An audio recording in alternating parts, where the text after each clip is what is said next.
I might call this the saga of the six MPs.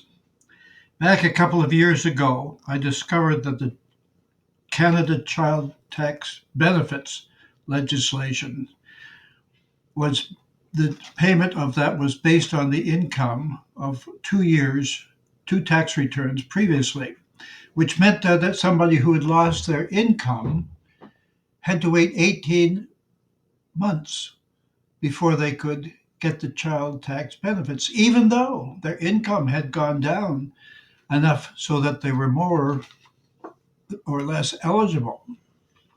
So I thought this would be a good thing to advise MPs about because they obviously missed that in their reading and study of that legislation when they passed it. Surely they didn't intend that somebody who had lost their income would still not be able to support their childs with the child tax benefits provisions.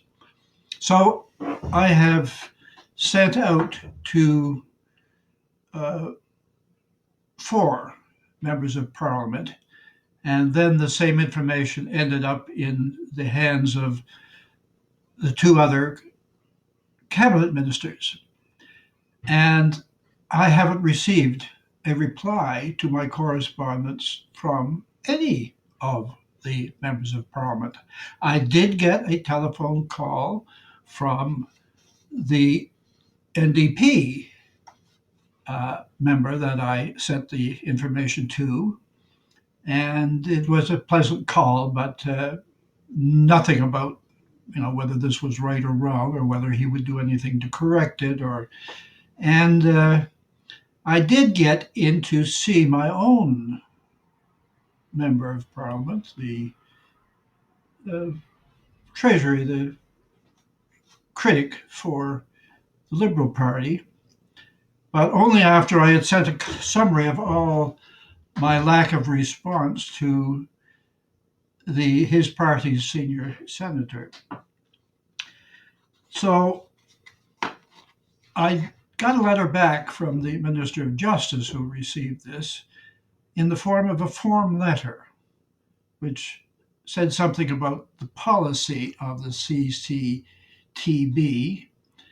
But then I wrote back and said this didn't really deal with what I saw as the poorly worded legislation. And so it was sent from his office on to the office of the Minister of National Revenue, who then forwarded it to the Minister of Finance, who was responsible for changing the legislation, apparently.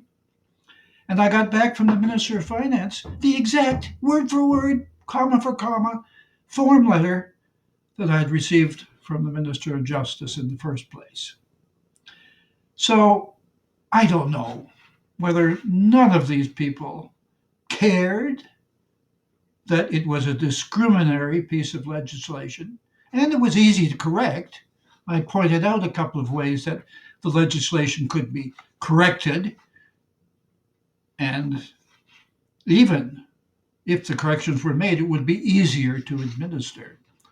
However, it makes one wonder what really our members of parliament might be doing if it's not checking on the legislation. Thank you.